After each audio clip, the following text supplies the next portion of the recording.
Good morning, South Rock. Here we are again on Friday, and it is Acts 10, verses 1 through 8. This section is short, but it is a crucial turning point in the history of the early church. The spread of the gospel had followed the order by Jesus: Jerusalem first, then Judea, then Samaria. And then finally, the time had come for the message of salvation to break out of these narrow limits and reach the Gentile world to the ends of the earth.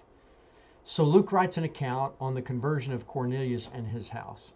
Now, without prior introduction, we didn't really know anything about Cornelius. Luke brought Cornelius to center stage.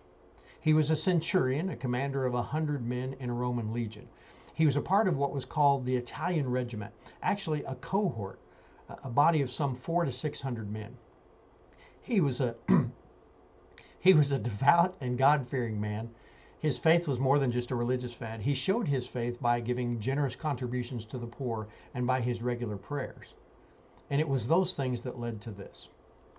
About 3 o'clock in the afternoon, Cornelius was praying and he saw a vision, an angel of God who called him by name. His immediate response was fear. That's a pretty common response that we see from people in the Bible who see angels.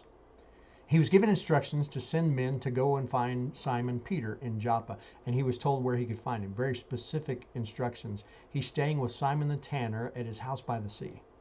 And so Cornelius did what he was told. It seems like it's not a very exciting few verses, but it's the beginning of an occasion that opened the church to the Gentiles. So keep reading along with us. It's going to get good. But here's what sticks out to me. When Cornelius gets this message from God, he acts immediately. Do we? When you feel God leading you to talk to someone about faith, do you hesitate or do you act immediately? When you feel God tugging at your heart, do you move? Let's be listening this weekend and ready to respond to Him. It's good to be with you. Have a great weekend.